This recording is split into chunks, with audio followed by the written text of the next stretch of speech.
Okay, Bradley Duke, pleasure to see you. Welcome to Proactive. How are you today? I'm very good, thanks. Thank you for having me on.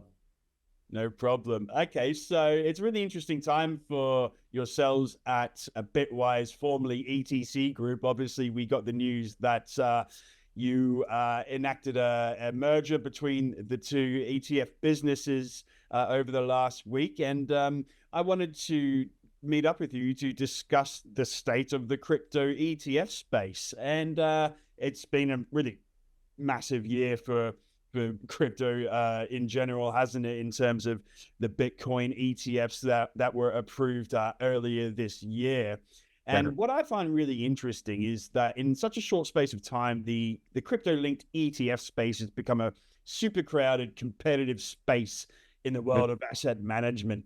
You got like the titans like BlackRock and relative upstarts like Bitwise, which recently you've been incorporated into. So I was like wondering, how does one compete with a titan like BlackRock in this nascent ETF space?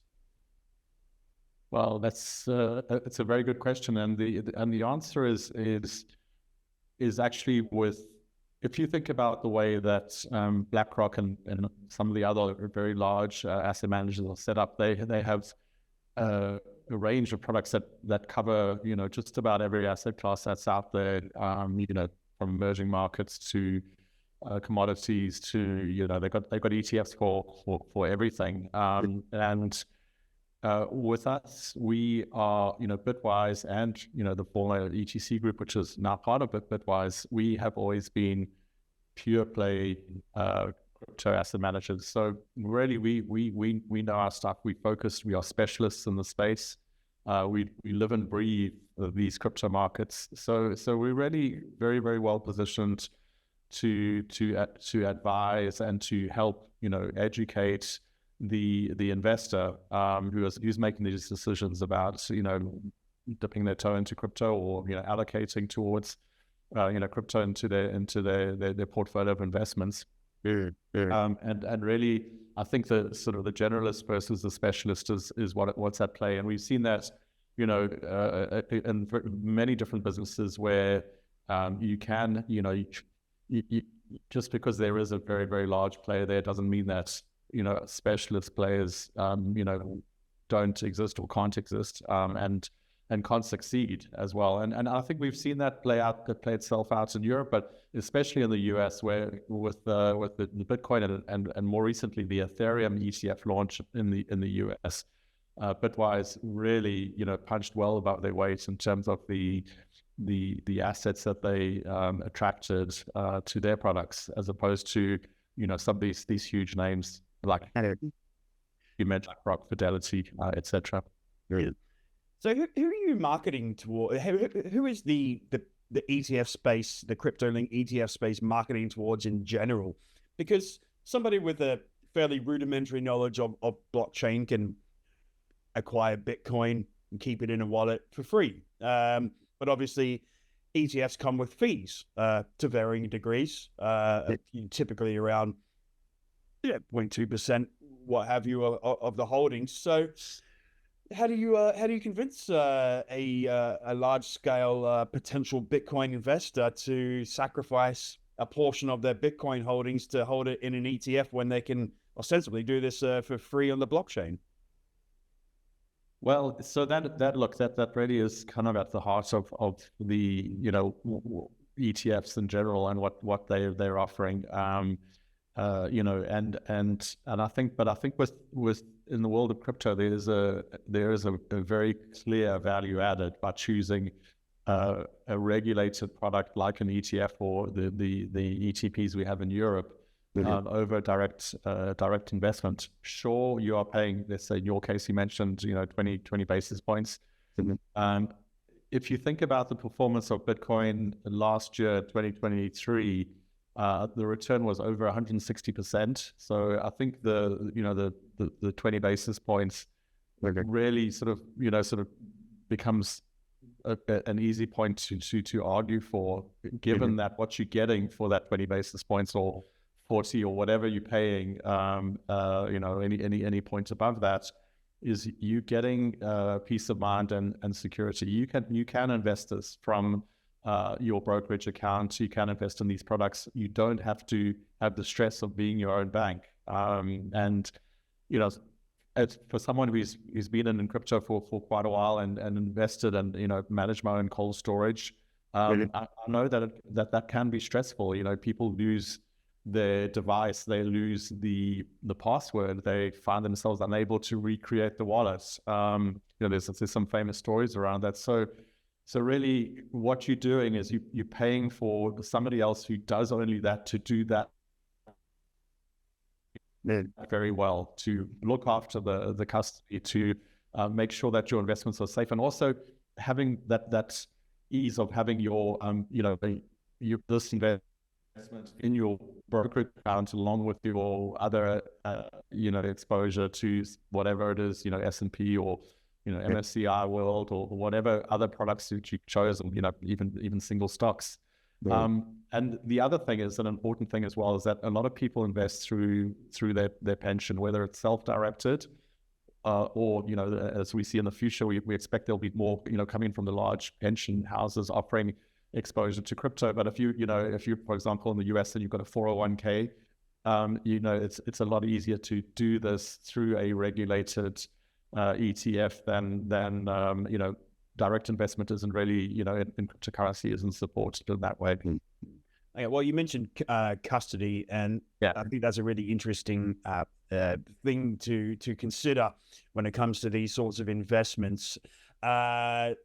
There's some 1.5% of Bitcoin's wealth tied to ETFs, around 15 odd ETFs on the market.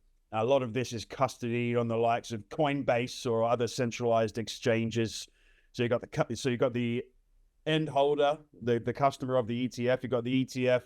You got Coinbase and perhaps other exchanges.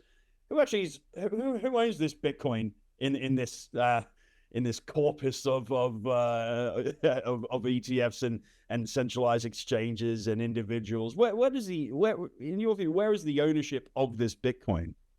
The ownership is clearly with the investor. And look, let's just talk about the European structures for now. So what most of the European crypto ETPs are structured as a debt instrument, where the investors actually have a direct claim on the underlying, whether it's Bitcoin, Ethereum, or a basket of cryptocurrencies.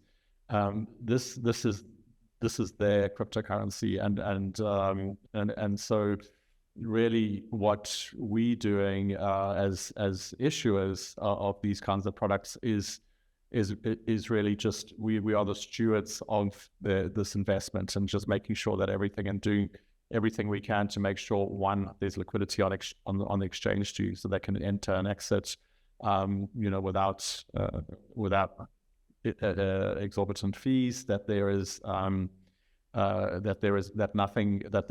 Bitcoin is safe, and the processes of within creation or redemption are managed well.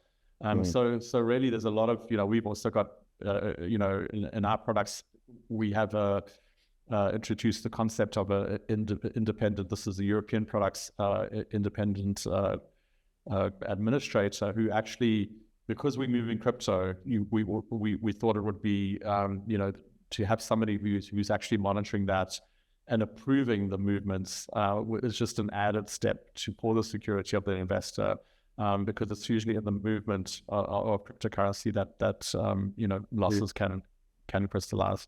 Yeah. Well, when it comes to inflows and outflows, crypto, whether that's Bitcoin or its smaller alternatives, it's a volatile asset. We all know this. It's no revelation. But crypto investors are also degens, and this isn't an insult. They call themselves degens, but with that comes a lot of volatility and a lot of knee jerking in terms of, oh, the market's down, I'm going to take all my Bitcoin out and put it somewhere else, or the market's up, I'm going to throw it all in. Does this not cause a bit of anxiety for you as a ETF manager in managing these inflows and outflows? Obviously, bank runs was such a massive part of the the 2022 collapse in crypto prices, does this not cause you a bit of an anxiety? It doesn't actually. I mean, there is some level we call, AUM volatility, especially when you have, some more fast money players,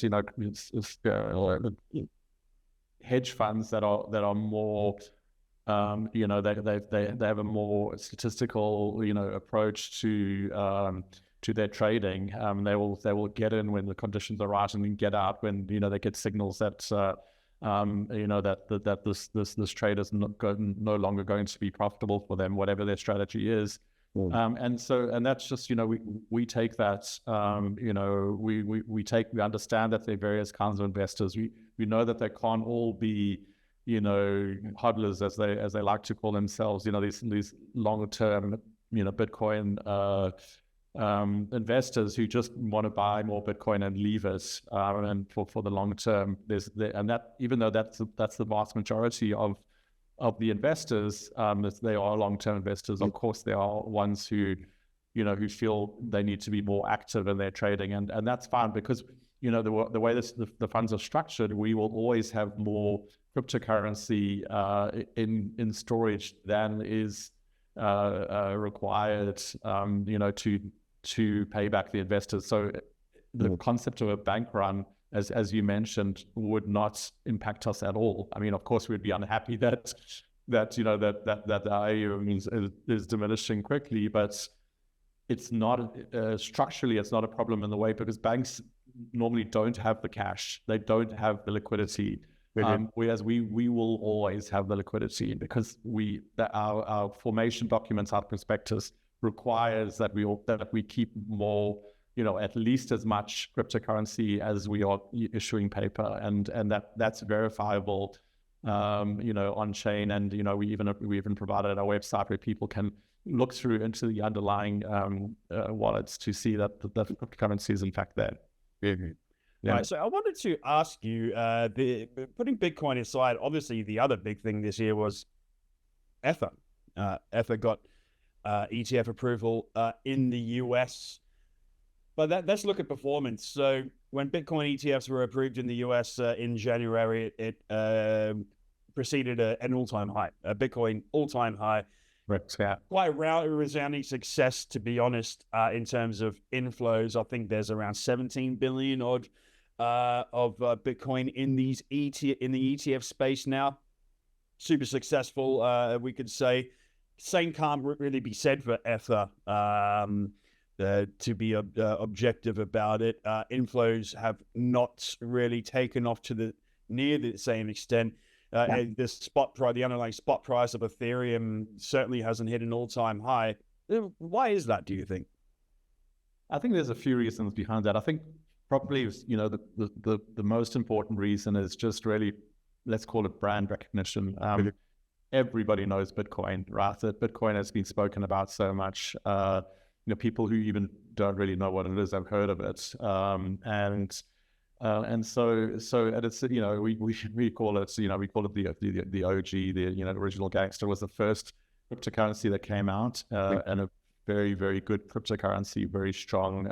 It's resilient. It's been around. It's been, it's battle tested in terms of the security. And people like the story. There is the story for Bitcoin is a story of scarcity and of hard money in a time where there's a lot of expansion of money supply to levels that we've never seen before. And they like the idea of having an alternative, which is a hard currency, which there will never be more than the 21 million maximum amount of Bitcoin ever issued. And they like to have that, to hold on to that, and they believe in the story long term. Ethereum definitely is the number two, or the one that's second most recognized in terms of the sort of brand recognition, but it's a very different animal. As you probably know, it doesn't have there isn't a finite amount of supply. It can be expanded, and it is monitored and controlled. But it's a very, very different type of cryptocurrency, and it's important that the investors understand the difference. And they both have strong investment cases, but they're very different investment cases, and it's worth getting into those. And at ETC Group, now part of Bitwise, we provide, and Bitwise itself in the US provides a lot of research and studies into the business case and and valuation models for these for Ethereum and other cryptocurrencies. But the main thing is that Ethereum is like a sort of a global computing platform that actually does earn revenues from providing the service to a multitude of different applications. Most of them, yes, are in financial applications. But so it's a very different type of cryptocurrency. It's a very well run and very well managed cryptocurrency. Of course, even the consensus mechanism is different. But it doesn't have the same brand awareness as, and I think that was kind of expected, that the ETH ETF launches in the US would be they wouldn't attract as many assets as the Bitcoin. But I expect that's a little bit interesting story to watch over time, as the popularity of Ethereum continues to grow. So how do you market, how would you market Ether to a potential customer then? It's not a scarcity play, it's not really a commodity, isn't a security. Well, that's a debate. Is it a tech investment perhaps? What would be like the simple elevator pitch? Yeah, I mean, it's a tech investment. It's a lot of people have likened it, said Ethereum is kind of like the App Store, on an iPhone, where it's providing this platform for people to write applications and with smart contracts and different, to solve real world business problems using this blockchain. The strength of Ethereum is really its developer network. It's got by far the largest network of developers building applications that are to be run on the Ethereum network, and it does have revenues, and you can use, like, for example, the DCS, or the DCF, discounted cash flow model for valuing the asset itself, and it's just growing. It's growing from strength to strength, and it's also very well run and well maintained. So in terms of the uptime and also it's forward looking. They're thinking of how to fix and solve problems, or make and they have an excellent track record of delivering these updates and upgrades on time, and some of them very complex and very difficult. And it's a remarkable blockchain in of itself, very different from Bitcoin. Considering it more centralized, I suppose, isn't it? In terms of a few individuals can put through consensus upgrades and software updates and these sorts of things. That's sort of the bear argument, is that it's less of a decentralized play, which is at the core of the crypto philosophy. Yeah, and look, there are elements of the let's say the ecosystem around Ethereum that are more centralized, but I think this is something that the network and the community are very mindful of, and are working hard to make it even more decentralized than it is today. But I hear your point for sure. But it's something that if you're following these forums, and it's something the community is very much aware of, and working towards addressing and making it more decentralized over time. So I reckon we should just have a quick look at the spot markets. Yeah. Bitcoin just jumped across 60K in the last few days. It's been a fairly flat week. Volatility has died down after quite a tumultuous few weeks. That might not be forever. We've got we have an interest rate decision in the US coming up next month. Where do you see the sands of monetary policy shifting? Very good question, and we have seen this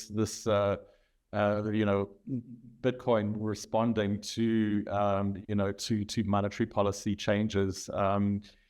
I think it seems like, well, for all the signals that we getting, there's rate cuts are on the cards. I think there is an expansion in global money supply, and these are all bullish indicators for the price of Bitcoin. We've seen since, you mentioned earlier that there was an all-time high just soon after the launch of the US ETFs. I think it was around the 13th of March, we saw the all-time high being hit. And since then, actually, I read, I think it was a guy called James Check who coined the term chop solidation. And this is, sort of choppy markets, but there's also been a lot of the offloading of legacy supply, the German government, these are sort of Bitcoin that they had seized, and also the Mt. Gox returning Bitcoin to investors, and so that process has been underway this year, and I think has led to this kind of sideways trading we've seen in the price of Bitcoin, and also we've just come through the summer, so seasonality is a thing in Bitcoin as well. August and September historically have been months where there's been negative performance, and Q4 actually has been historically a quarter that has seen positive performance in Bitcoin. So that's things we're looking at. U.S. election, of course, now historically the Republicans have been the ones who've been pro crypto, but I think there's been a pivot in the Harris campaign towards Bitcoin now as well. And then as you mentioned, some people are saying that rate cuts there could be up to 4 rate cuts before the end of the year, 100 basis points or a full percent, notching down in interest rates. And these are historically all things that drive people more towards Bitcoin as sort of a flight to safety, or to a harder currency than the US dollar or other major currencies. All right. Finally, at HQ Bitwise, is there a number on the whiteboard? Bitcoin 100K at the end of the year, 150K. What's on your whiteboard? Yeah, so our Andre Dragosh, who's the head of research for Europe at Bitwise, he had put the number down. He had put a line in the sand at 100K by the end of the year. I still think that's a reasonable number. We've seen people come out with much more bullish numbers than that, but I think that's, given what we just talked about with this legacy supply being, liquidated into the market, I think that the 100K seems to me like a reasonable number. Right. Brad at Bitwise, formerly ETC, thank you very much. Thank you very much, Billy.